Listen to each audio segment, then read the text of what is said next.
Olá, senhoras e senhores, vocês alunos, vocês que estão do outro lado da telinha. Começou mais um episódio do Modo Copa. Estamos juntos aí para falar de um dos lados da Alemanha, uma potência aí no futebol, campeã, e do outro, um time que vem das alturas, né? Equador. Quem vai levar nessa? Mas lembrando que a gente não fala só de futebol, a gente também fala sobre vestibular, tudo aquilo que pode cair. E você, aluno, já fica ligadinho, porque é importante o que a gente vai falar hoje. E eu tô com um time, cara, eu tô até emocionado, porque eu tô com um time daqueles, né? Um time novo, um time escalado, rostinho novo, para você, aluno, ficar de olho, ficar realmente com a gente até o final. E eu vou começar por ele. Professor de Geografia, professor Gustavo, seja muito bem-vindo. Obrigada por estar com a gente. Fala pessoal, tudo bem com vocês? Fico muito lisonjeado em participar do Modo Copa. Vamos falar de futebol, vamos falar de geografia, vamos falar de preparação para o vestibular. Conto com vocês, com essa bancada aqui maravilhosa. Com essa bancada maravilhosa, do seu ladinho aí, Felipe, professor de Biologia, muito obrigada. Agradecer o rostinho novo, né? Porque assim, de novo, já passei tem muito tempo, mas é um prazer incrível, né? Estar aqui com pessoas tão legais, tão interessantes, para a gente trocar uma ideia, falar sobre Copa, sobre educação e outras coisinhas mais. Perfeito. E agora, obrigada, professor, por estar com a gente. Professor Luciano, de Linguagem, seja muito bem-vindo. Agradeço o convite, é um prazer estar com todos vocês aqui, meus amigos de bancada, jornada, tablado e vida. E, Ariane, obrigado mais uma vez pelo convite, para a gente poder trocar ideia e fazer o modo Copa mais interacionista possível aqui. Olha, eu vou sair do roteiro aqui para perguntar para vocês. Vocês estão escalados com esses professores. Qual é a emoção de estar do lado do Felipe, do professor de Linguagens, Gustavo? Olha, uma emoção ímpar. Esses dois aqui, dinossauros da sala de aula. Eu novinho, claro, estou começando agora, né? Agora, Filipão... Eu nasci há 10 mil anos atrás, não é isso? Eu nasci há 10 mil anos atrás. Eu sou um dinossauro. Olha, dinossauro. Dinossauros da sala de aula, que honra. Jurássico, né? Eu comecei agora. Escrevemos no giz, inclusive. A gente usava giz. Mas brincadeiras à parte, é muito bom fazer essa troca, biologia, redação, literatura, a gente pode trocar muito, conversa muito com geografia, né? Eu sou casado com uma bióloga, né? Pena que eu não te conhecia antes, mas é muito Mentira, bom. Mentira, eles se conheceram. Eles se conheceram. Tá? Por que você foi tão novo assim? É isso, e você, professor, como que se sente? Sim, eu acho que toda troca é interessante no sentido de aprendizado.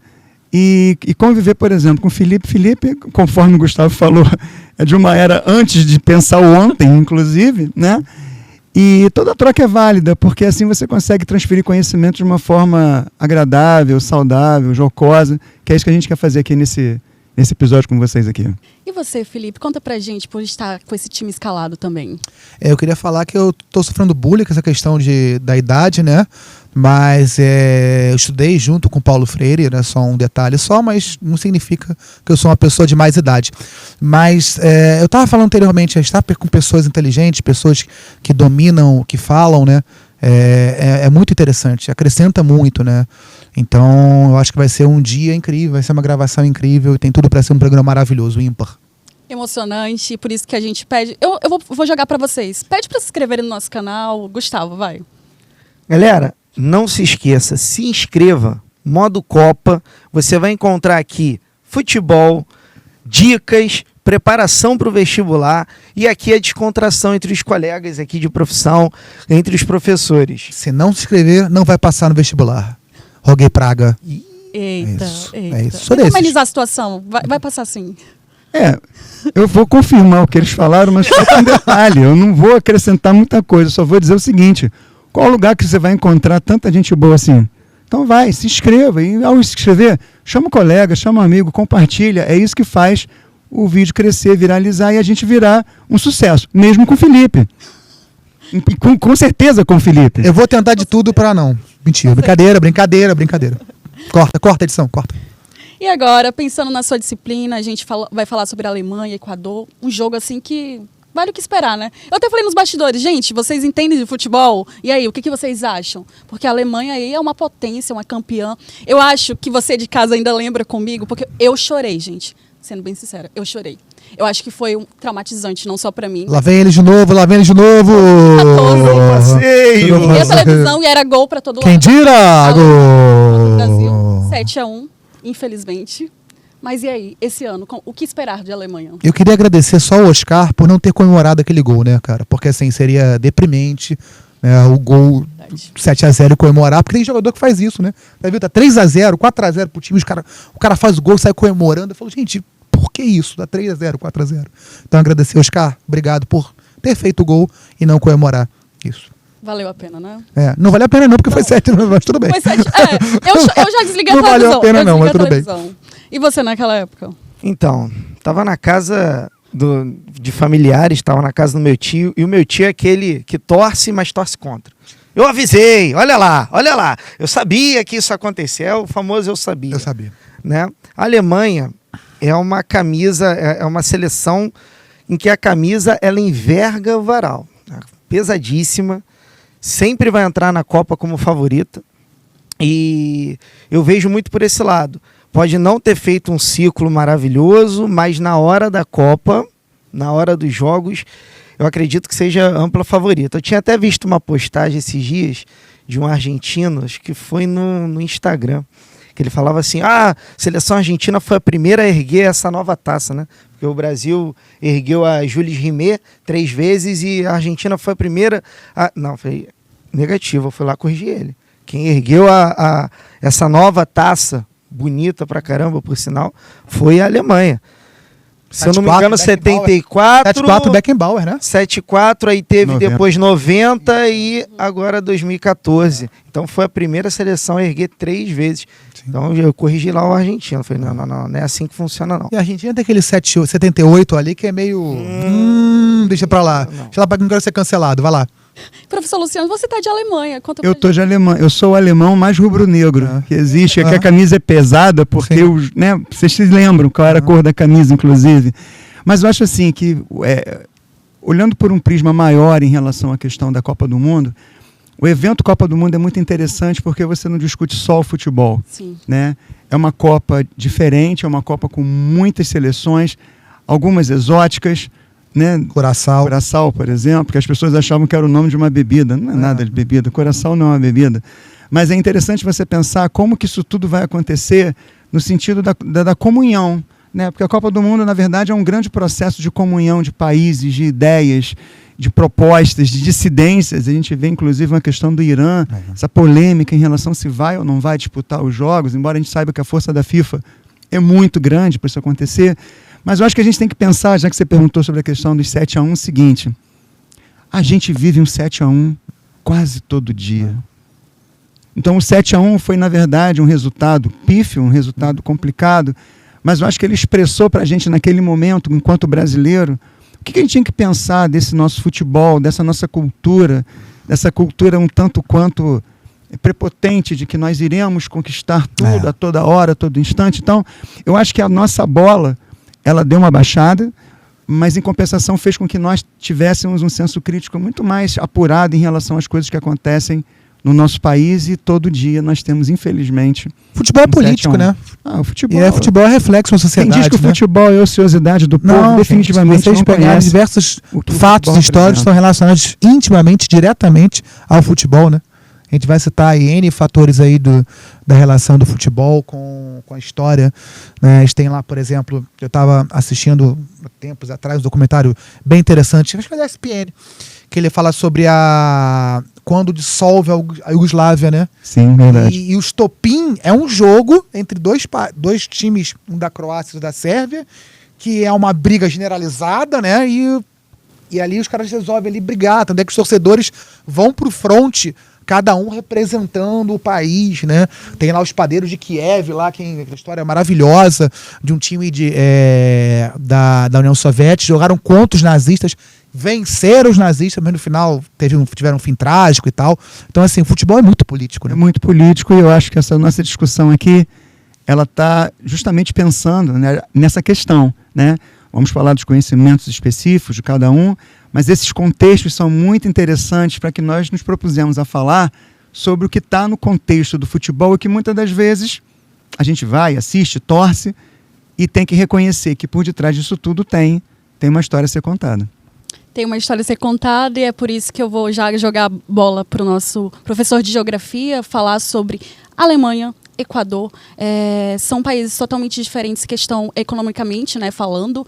Conta pra gente um pouquinho desses desafios, tanto no Equador, por conta de ter muitos recursos naturais, e Alemanha, essa indústria, né, que a gente conhece e assim, fala um pouquinho para a pessoa que está assistindo sobre isso. Vamos lá. Quando a gente pensa na Alemanha, a gente fala de um país europeu que teve sua industrialização clássica lá no século XIX. Quando eu penso, por exemplo, no Equador, eu estou falando de um país que foi colonizado e que teve sua independência ao longo do século XIX. Então, enquanto um país estava se industrializando, outro estava se tornando livre. Né? A própria Copa Libertadores é uma referência a isso, né? Os Libertadores da América. Bom, e aí nesse caso, o que eu falo para você, aluno, estude divisão internacional do trabalho. O que é isso? São 3 palavrinhas muito importantes para a gente entender a função produtiva que esses países têm na economia global. E aí, quando a gente nota a Alemanha, a gente percebe que é um país que teve uma industrialização que foi ocorrendo ao longo de 2, 3 séculos, já está no século XXI, iniciou no século XIX, e que começou a produzir muita tecnologia, centralizando esse capital. Então é preciso a gente entender esse ponto, qual a função produtiva da Alemanha. Então, o tipo de produto que ela tem, produtos automotivos de alta tecnologia, faz com que você tenha uma estrutura, né, e um acúmulo de capital, diferentemente do Equador. Quando a gente pensa no Equador, por mais que ele tenha inúmeros recursos, a gente pode fazer até mesmo um gancho e lembrar do Brasil, um país com inúmeros recursos naturais. A gente vê que é um país que trouxe uma herança estrutural desse período de colonização, de exploração. Então, o que o Equador hoje é para a divisão internacional do trabalho? Um país agroexportador. Então, o Equador, ele exporta muita banana, o Equador exporta muito camarão, enquanto a gente pensa na Alemanha como um país que investe em outros países diante do barateamento do custo produtivo. Isso é importante a gente entender também. Nós já vivemos a indústria 4.0, a centralidade do capital fica, mas a produção sai. E a Alemanha já tem uma alta tecnologia inserida. Então a gente precisa pensar nessa disparidade. Não é o recurso natural que vai determinar essa estrutura, mas sim qual é o papel desse país na divisão internacional do trabalho. Então, dica para vocês, vamos estudar a divisão internacional do trabalho. Então, a gente começa a pensar essa divisão internacional do trabalho lá atrás, lá do período de colonização, período da expansão marítima, até os dias atuais. O Brasil, vamos dar um exemplo claro, né? Ainda é um país com grandes aportes agroexportadores. E a gente está passando, inclusive, por um processo de desindustrialização. Então, a gente está voltando a investir ainda mais na agroexportação. País agrário, né? País agrário, sem dúvida. A gente tem aqui... Baseado em latifúndio, monocultura, abuso de agrotóxicos, não é isso? Exatamente. Essa utilização de agrotóxicos tem até uma curiosidade, né? Você sabia que hoje os médicos não estão nem indicando que a grávida, a gestante, possa consumir o morango? Sim. O morango, ele é uma fruta com grande incidência de agrotóxico. E o agrotóxico, ele está dentro dessa lógica de mercado aí. Uhum. Por que você usa o agrotóxico? A maioria das vezes é para você diminuir o tempo do cultivo e atrelar isso a uma venda mais dinâmica. Então, esse é um ponto importante. E também a eliminação de pragas, né? Então, assim, a gente tem um país que tem uma quantidade de insetos, principalmente insetos, são as maiores pragas agrícolas, né? Existem outros micro-organismos e tal, e aí você abusa, né? Usa excessivamente o agrotóxico. para eliminar essas pragas. A gente tem toda a questão evolutiva da resistência de pragas, tem a questão do acúmulo do agrotóxico ao longo da cadeia alimentar, certo? Então, existe uma coisa chamada magnificação trófica, ou bioacumulação. Esses produtos se acumulam ao longo da cadeia alimentar. Então, lembrar que nós somos a ponta da cadeia alimentar. Então, a gente consome, por exemplo, ou vai consumir o vegetal, né? Ou vai consumir o animal que acabou se alimentando daquele vegetal. Ou seja, então, a gente acaba sofrendo impacto direto com isso, né? Isso é um debate muito grande, né? Porque eu vejo muita gente falando sobre o agrotóxico, que está num número exacerbado, usando bastante para eliminar pragas, mas que isso prejudica muito o ser humano em si. Sim. Que é a gente, né? Fazendo um gancho aqui sobre a questão do clima quente e úmido, e a gente está falando do Equador, eu quero falar da linha do Equador.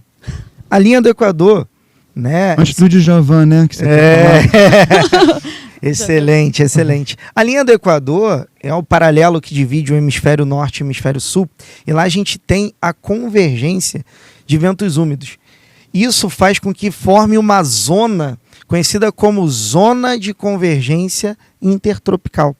Essa área é uma das áreas mais úmidas do planeta, graças a essa dinâmica da atmosfera. Então você falou sobre clima quente e úmido, eu não podia deixar de não falar sobre a linha do Equador, que não necessariamente diz respeito ao Equador, país agora que a gente está falando, até porque o relevo do Equador ele vai ter algumas diferenças, a própria Cordilheira dos Andes, né, em que o clima ali ele vai se modificar por conta do fator altitude.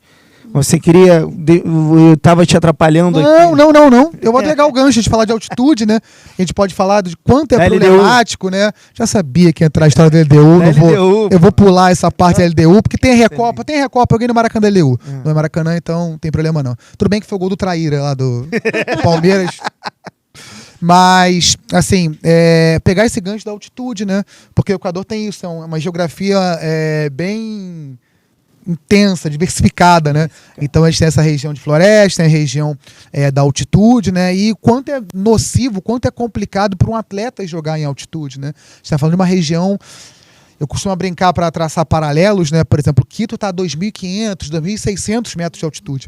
A gente está falando de Teresópolis, por exemplo, que é a cidade mais alta dessa do Rio de Janeiro, de 800 e alguma coisa, 890. Então a gente está falando de 3 vezes Teresópolis. Então, imagina botar Teresópolis em cima, né? O quanto alto fica. Então você tem menos oxigênio disponível, certo? E aí você tem toda a dinâmica pela menor concentração de oxigênio. A gente está falando de um atleta. Um atleta tem um consumo absurdo de oxigênio durante 90, 95 minutos que ele joga. Então as equipes hoje elas se programam, né? Levam cilindros, né? Tem, geralmente, a adaptação, a aclimatação ao local, chegam ou em cima do jogo, ou chegam antes, bem antes.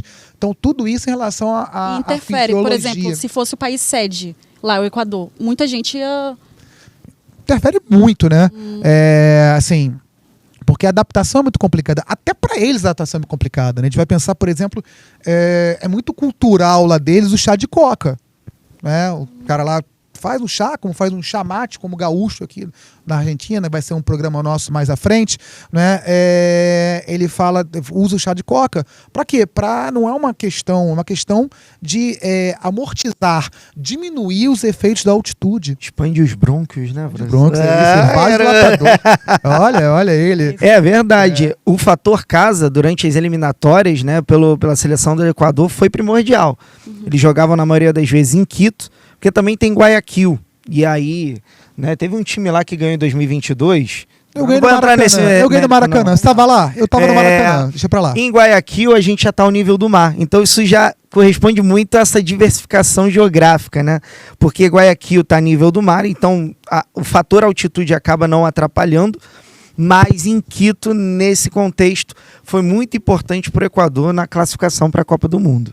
Perfeito. Agora eu quero ouvir o nosso professor Luciano falar um pouquinho sobre a identidade nacional desses países, tanto da Alemanha quanto do Equador. Eu acho que é muito importante, né, quando a gente fala não só de autores, eu lembro muito da Alemanha, mas e Equador tem também? Conta pra gente um pouquinho e o que pode cair no vestibular, que o aluno tem que ficar atento. Sim. Então, a gente está lidando com 2 realidades culturais completamente distintas, né? Então, é claro que a gente vai pegar na primeira associação em relação ao processo formador dessa cultura. Vamos começar pela Alemanha. É um berço cultural, um berço civilizatório, inclusive, que faz com que a gente entenda que dentro do processo de construção de identidade nacional, a gente não pode esquecer de um problema, a gente poderia até dizer que seria uma mancha no processo histórico alemão, que seria o caso da ascensão do nazismo, né? E a gente precisa entender que os autores da época que coincide com eclode a primeira e o intervalo até a Segunda Guerra Mundial, que os escritores alemães, eles ficaram completamente cerceados do direito de escrever os seus textos, né? Então a gente tem uma ideia da Alemanha muito voltada ainda para uma Alemanha literária do século XIX, que ainda estava no seu processo de formação de um Estado nacional, tá? E aí a gente consegue falar de Hermann Hesse, a gente consegue falar de Rainer Maria Rilke, tá? Que são escritores bem potenciais. Não pode esquecer de Goethe, que é um baita dramaturgo alemão, e trabalha hoje com uma realidade cultural bem diferente, tentando tirar um pouco aquela mancha que ficou do passado em relação ao processo nazista, tá? Mas a literatura teria compactuado alguma vez com o processo? Os registros oficiais dizem que não tem esse registro, na verdade. Mas, assim, quando a gente observa livros como, por exemplo, de Kafka, as Metamorfoses, a gente percebe que por detrás daquele discurso, um tanto quanto de um realismo fantástico... Inimigos do Rei. Inimigos do Rei, uma barata chamada Kafka, coisas da MPB brasileira, né? Da MPB local aqui na gente. Mas havia uma tendência natural do Kafka tentar mostrar através de uma metaforização do ser humano como que você pode se transformar a partir dos processos mais simples da sua vida, né? Mas tem um discurso ideológico ali por trás de Kafka? Sim, existe, mas que requer algo a mais para você poder entender o que é você, enquanto autor, se desvencilhar do processo social que a sua nação passou. Então a gente observa quando fala, por exemplo, da cultura alemã literária, né, da produção literária, a gente nota até no discurso literário um pouco dessa reticência, entende? Porque assim, como que eu posso me fazer valer culturalmente de uma situação pela qual, de repente, eu nem quis fazer parte daquilo? Então a gente nota na Alemanha um pouco essa questão nos escritores locais. Uma diferença muito grande quando você tem a quebra da Alemanha Oriental e Ocidental, na literatura, não. Na literatura, um pouco. Por quê? Porque você trabalha com duas realidades sociais completamente distintas. Então o bloco ocidental sempre foi considerado o bloco econômico mais favorável, né? E aí você tem, ao mesmo tempo, uma propensão social de pensar a arte de uma outra forma. Você não poderia imaginar que uma determinada população tivesse todo o arcabouço de uma cultura nazista, entende? Paralelamente seria, jogar um pouquinho para o Brasil, seria na época de 1930, durante o Estado Novo de Getúlio Vargas, Drummond escrever livros de poesia valorizando o fascismo de Vargas. Então, havia uma consciência coletiva em relação ao que a produção literária poderia acontecer. Romper essa barreira foi fundamental a partir do momento em que houve a unificação das duas Alemanhas.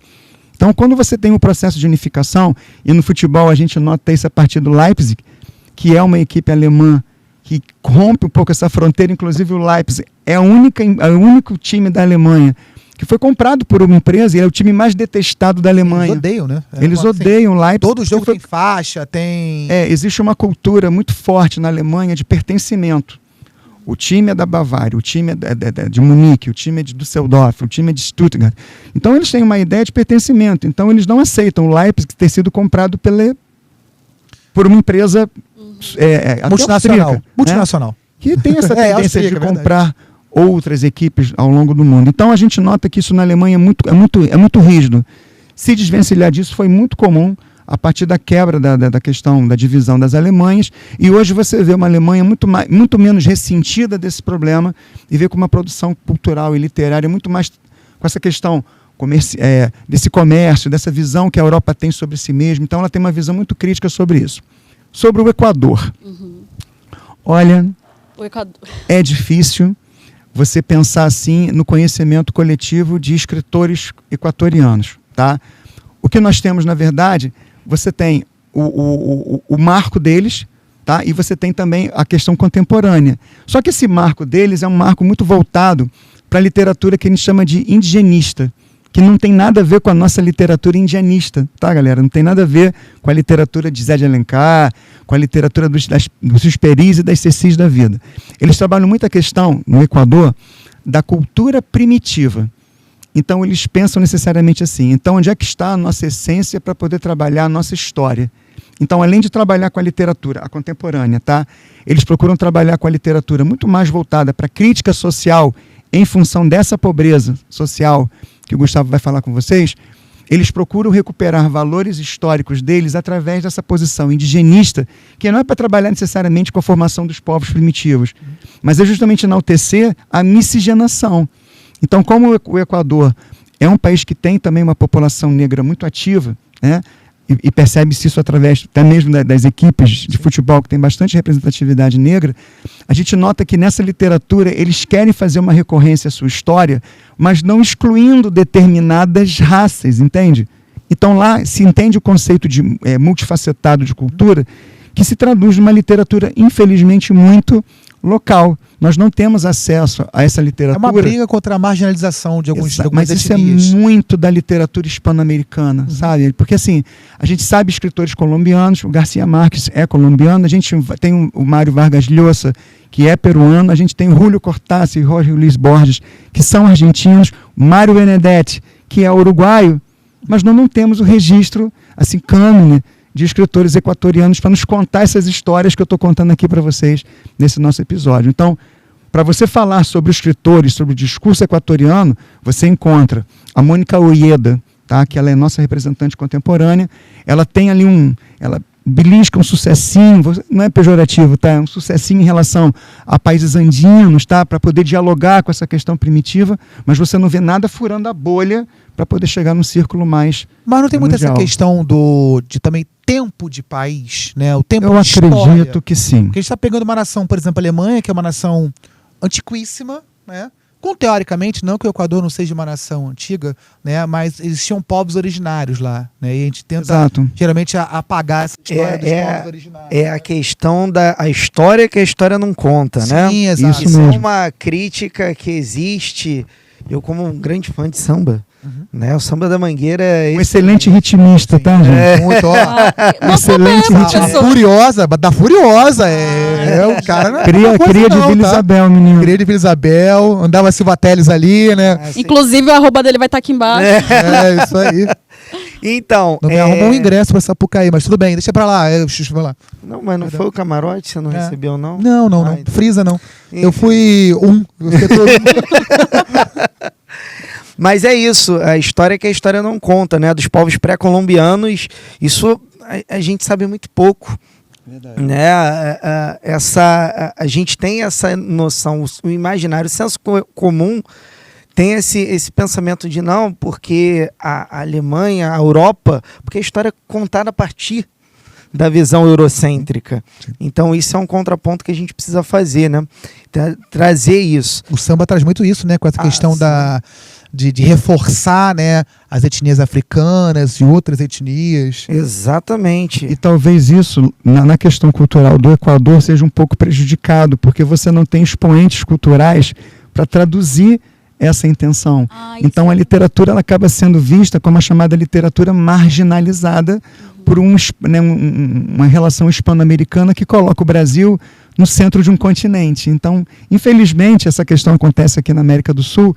E quando a gente fala de outros países, a gente ou faz uma coisa muito pontual, como eu fiz agora com os outros escritores, ou acaba relegando, segundo caso, as questões de países que não são tão conhecidos esteticamente na sua literatura como o Equador.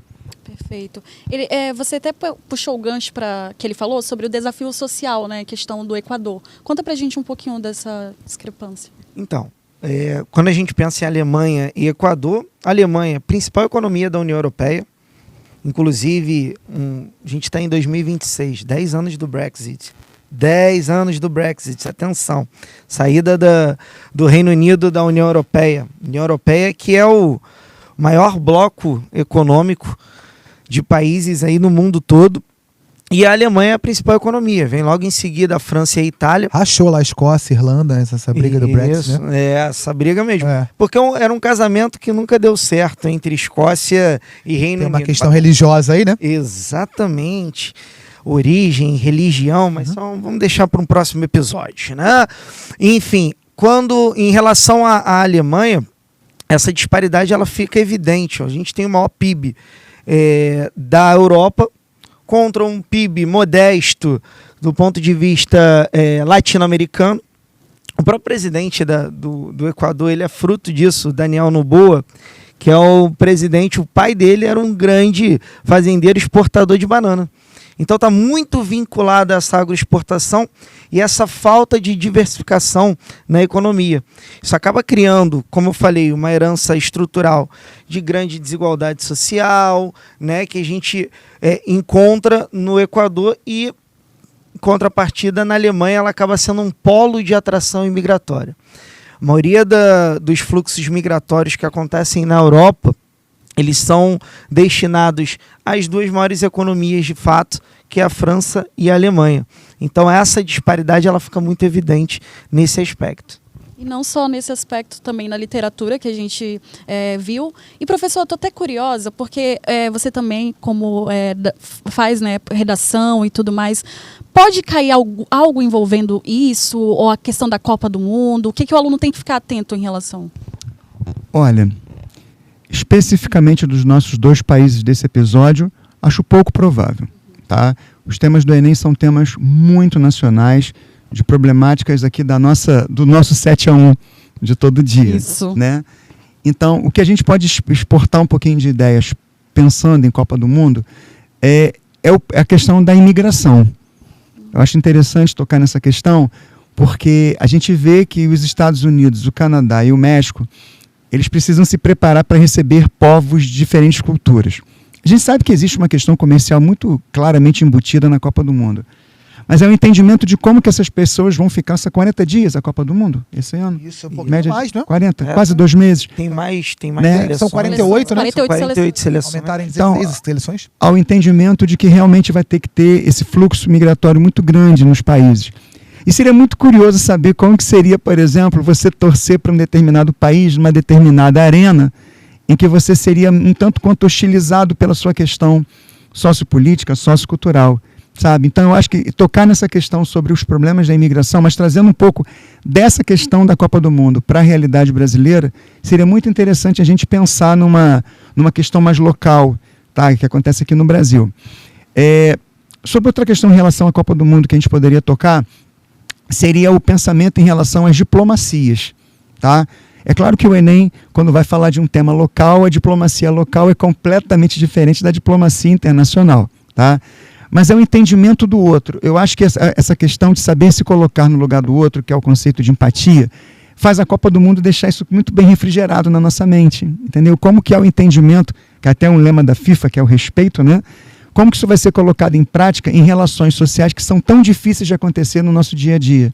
Então, as pessoas que citam muito autores como Zygmunt Bauman, que discute o conceito de modernidade líquida, para não deixar o discurso meio vazio, que associa esse conceito de Bauman, que é tão falado, tão infelizmente posto em clichê, que coloque-se em discussão, por exemplo, para discutir como que vai ser o entendimento de você estar na casa de um anfitrião e ele está te recebendo bem, ele está te tratando bem, ele está te acolhendo dentro da sua individualidade, enquanto cidadão que está presente ali para assistir aquele jogo, e trazer isso para um pouco da nossa realidade, sabe? Que nem sempre é tão cordial assim, nem sempre é tão empática como a gente imagina. E Lu, eu complementando um pouquinho, trazendo um outro autor que é muito utilizado como repertório nas redações, eu diria o nosso maior geógrafo contemporâneo, que é o Milton Santos.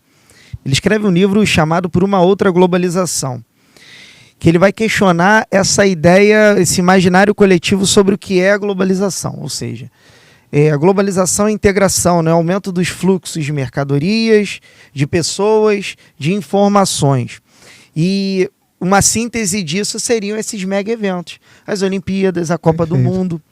No entanto, quando ele questiona, ele fala, essa é a globalização como fábula, essa ideia da integração. Mas, na verdade, a globalização ela é perversa. Ele traz isso quando ele indaga sobre quem tem acesso a esses jogos. Será que todo mundo vai poder acessar esses jogos durante esse evento? Como é que vai ser esse ingresso? Então, às vezes, isso já aconteceu no Brasil em 2014. Quem aqui, né, talvez você que... o aluno em geral, né, 2014 era criança, muito nenenzinho assim. Tiveram que fazer uma redução drástica no preço dos ingressos. Mas a dificuldade para a gente assistir um jogo, pô, eu lembro que a Alemanha teve Alemanha e França, foi Alemanha e França, foi no Maracanã, que o ingresso estava caríssimo. Então, nesse sentido, quem tem acesso a isso? Será que essa ideia de integração, ela de fato existe? E aí, indo também para o que eu já havia falado anteriormente, a divisão internacional do trabalho, ela expõe ainda mais essas desigualdades. Então você vai continuar sendo um agroexportador, enquanto eu vou acumular aqui, eu vou explorar os custos, ou melhor, vou explorar a sua mão de obra, vou utilizar isso, mas o capital, a riqueza vai continuar vindo para essas potências hegemônicas. Entende? Perfeito. Você falou de riqueza, eu quero até ouvir um pouco o Felipe falando um pouquinho do Equador. A gente falou, né, da literatura, falou da geografia, mas biologia. A gente sabe que o Equador é rico em, né, riquezas naturais e tudo mais. A floresta amazônica também tem um pouco lá. Conta pra gente um pouquinho a importância, né, da biodiversidade. Antes de falar de Equador, vamos falar do nosso querido Quintino Futebol Clube, tá? Que tá patrocinando aqui as nossas camisas, tá? Fica no Barra Point, vai lá. Se você quiser camisa de qualidade, camisa retrô, Quintino Futebol Clube, Barra Point, vai ser feliz. Quem gosta de guardar camisa, comprar camisa, bom, vai se esbaldar lá. Inclusive eu tô aqui com a minha do Tri da Alemanha, tá? 90, foi exatamente esse modelo. Meu amigo Gustavo ali, ó. Tá com essa réplica bonita de uma década perdida. Uma década perdida para pobre Holanda, década de 80, camisa, era exatamente esse modelo assim. O meme pronto, né, cara? É um meme perfeito, tá? É o Van Gustavo. Van Gustavo, sensacional. Então, sobre o Equador e a questão da floresta tropical, né, é de uma relevância ímpar, né? Porque a gente está falando de uma biodiversidade absurda, né? Então a gente está falando de regiões com a maior biodiversidade do planeta. A gente está falando de ciclo da água, né, de grande parte das chuvas que acometem aqui o sul, o sudeste do Brasil são provenientes dessa região, né? Chegam através de ventos, né, correntes através dessa região. Então, assim, a gente está falando de um patrimônio, certo? A gente vai entrar em inúmeras celeumas aí da questão da ocupação, né, de exploração de áreas de povos originários, né, o quanto a gente tem que proteger, reservar essa área. Eu sempre falo que, né, o Brasil não foi descoberto, né? Já existiam pessoas aqui. Então, assim, eles são os primeiros, né? Eles são os primeiros brasileiros, né? Antes de existir Brasil, Terra de Santa Cruz, ou outros nomes que foram dados, eles já estavam aqui, né? A cultura nossa perpassa muito pela cultura deles. Então, assim, a gente tem uma questão aí de biodiversidade absurda, uma questão de ciclo d'água importante e uma questão do respeito a esses povos originários dessa região. E aí eu queria pegar um ganchinho do Equador, porque tem a historinha lá do nosso querido Darwin, que eu não vou mostrar a tatuagem para vocês, porque eu já mostrei no primeiro episódio, tá? Vão lá, quem não viu, vai lá. Vê na sequência, por favor, tá? Que eram os países sedes: México, Estados Unidos e Canadá. Então, assim, o trabalho de Darwin, ele começa ali, né? Na Ilha de Galápagos. Não começa ali, ele termina ali. Vamos melhorar isso aqui. Na Ilha de Galápagos, ele observa essa diversidade. Ele observa uma coisa que a gente conhece como endemismo, né? E que é endemismo? É a espécie que é originária daquilo ali, daquela região, né? Quem viu Madagascar, eu me remexo muito, né? Eu me remexo muito. Não. Então, tem o Rei Julian. Rei Julian é um lêmure. É um lêmure que só é encontrado em Madagascar e Comores, que é o meio do lado ali. Tá? Então você vê o quanto você encontra um animal só naquele espaço, né? Porque aquele animal só é endêmico daquela região. Que já fala de seleção natural, né? A gente vai falar lá da geografia, a gente tinha a Pangeia, depois Gondwana, Laurásia, vai a separação, as placas tectônicas vão dividindo, separando, e essas espécies que viviam num ambiente em comum, elas passam a viver em ambientes diferentes. Certo? Então a gente tem aí um processo de seleção natural diferente para cada região, que aconteceu diferente naquela região de Galápagos, né? E o trabalho do Darwin é incrível porque não existia biólogo, né? Não tinha essa profissão, o biólogo, né? Era o naturalista. Então o cara observava a natureza e a partir dessa observação ele extrai as informações dele, né? Então, assim, a observação final dele é justamente em Galápagos. Ele observa aves diferentes, justamente tentilhões, e ele compara o bico com o tipo de alimentação de cada ave.